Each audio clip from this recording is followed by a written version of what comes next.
Assalamualaikum warahmatullahi wabarakatuh. Kenalkan, saya Ahmad Chandra. Anda akan melakukan review terhadap buku yang berjudul Software Testing Foundation. Review secara mendalam mengenai chapter 2 yang ada di buku ini, kemudian memberikan insight terhadap buku ini, dan juga melakukan review atau perbandingan terhadap buku yang lain.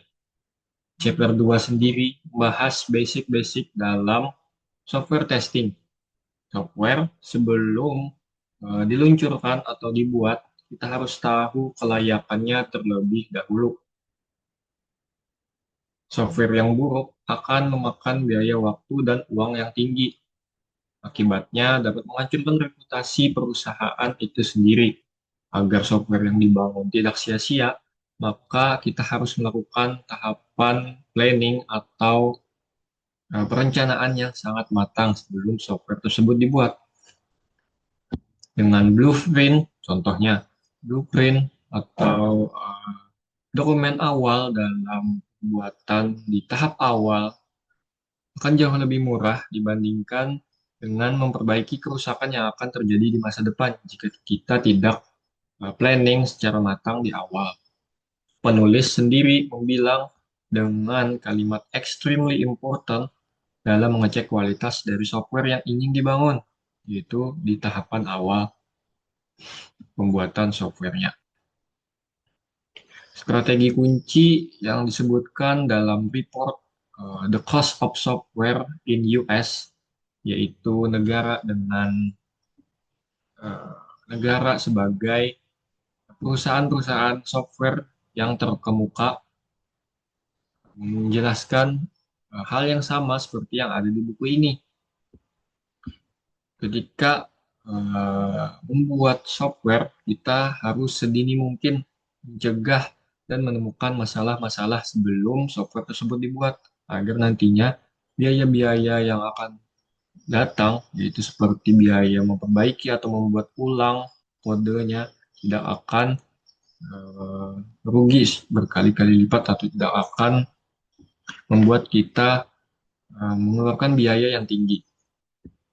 Lanjut, ketika software sudah dibangun, maka wajib kita harus mengujinya.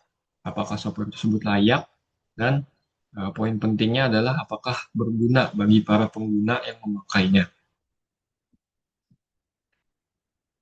Proses dari pengujian sendiri itu meliputi dari perencanaan, analisis, desain, implementasi, eksekusi, sampai kepada laporan serta dokumentasinya.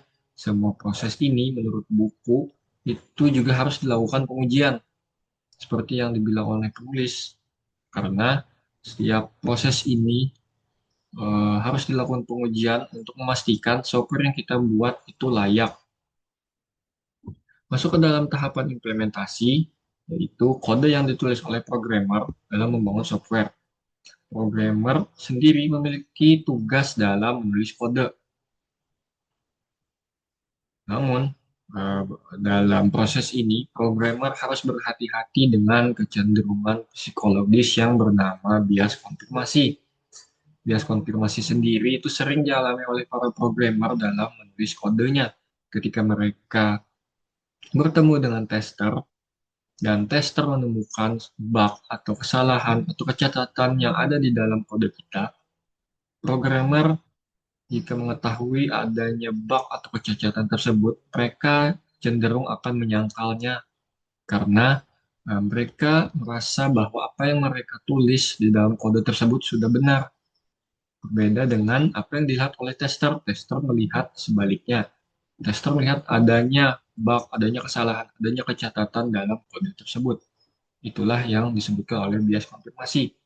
Penelitian yang dilakukan oleh Stacy dan Macmillan menyatakan bahwa manusia cenderung mencari bukti yang mendukung hipotesis mereka sendiri daripada mencoba mematahkannya, yang disebut dengan bias konfirmasi, seperti yang sebelumnya dijelaskan.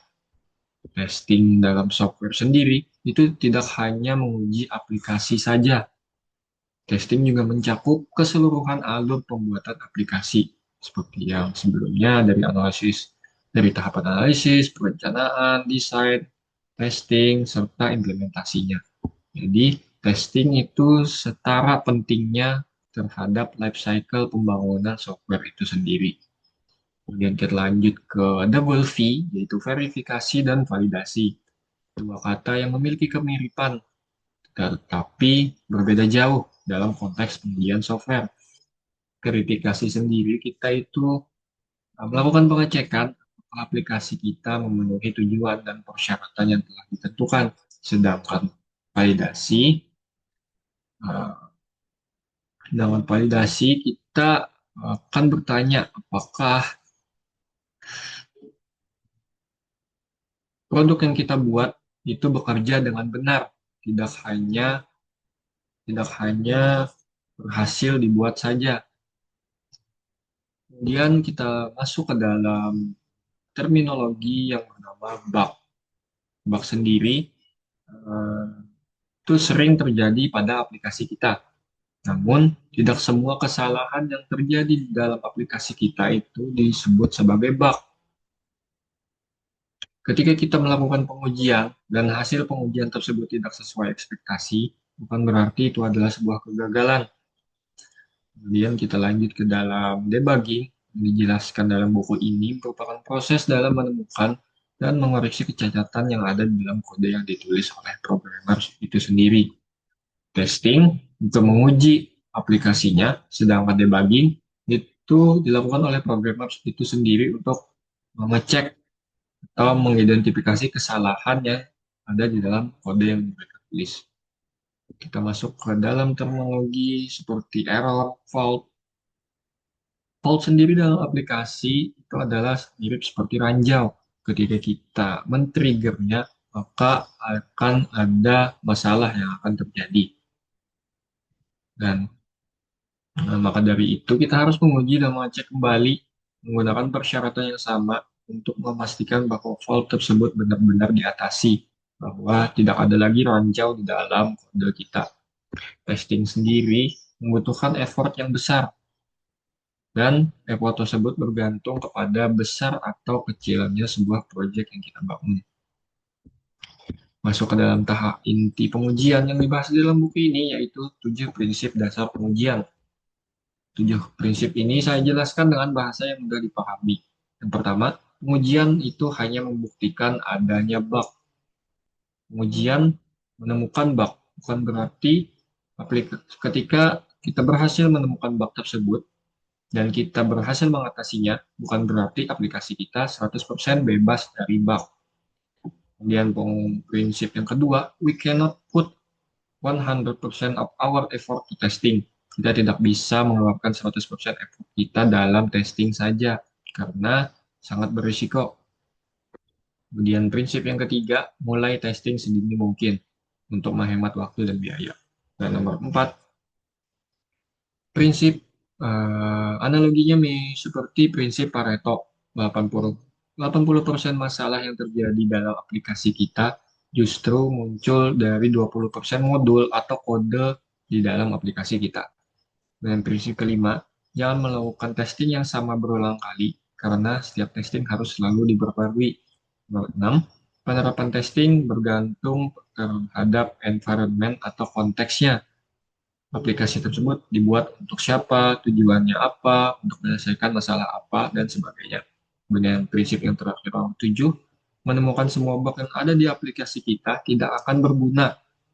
Karena jika kita hanya berfokus kepada menemukan bug dan tidak fokus kepada kebutuhan pengguna, maka aplikasi tersebut sia-sia saja.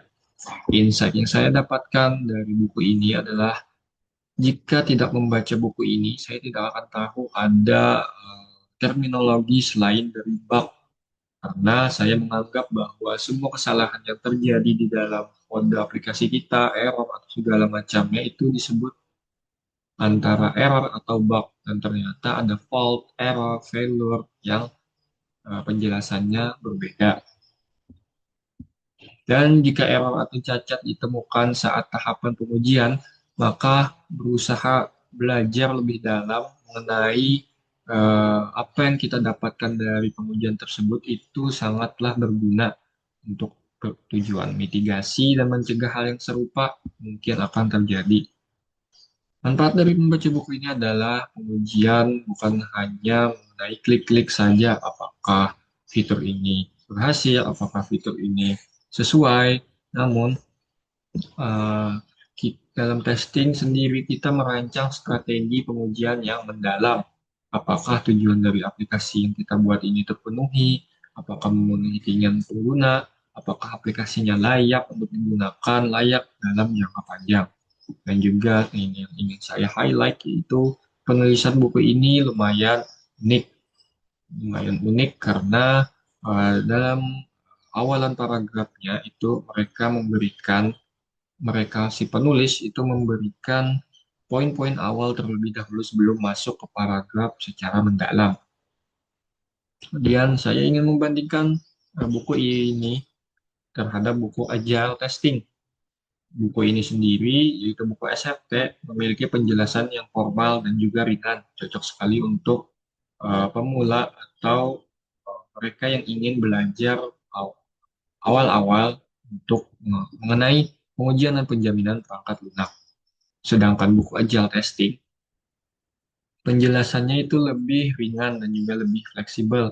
Buku Agile Testing ini menjelaskan bahwa pengujian dan pengodean ada di tahapan yang sama, bukan terpisah seperti SFT.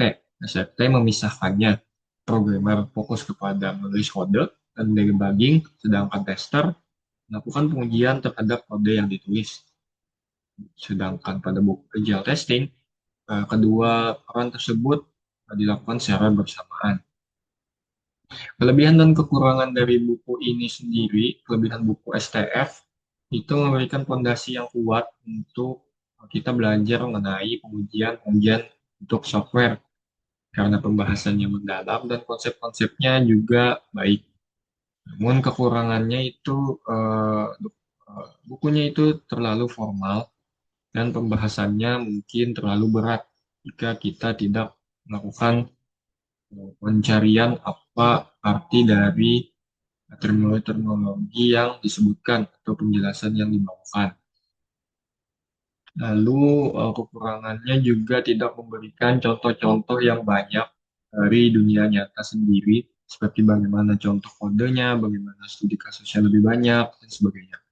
Kelebihan dari Agile Testing itu sesuai dengan metodenya Agile, mereka itu fleksibel dan juga cepat karena mereka memfokuskan umpan balik dari penggunanya.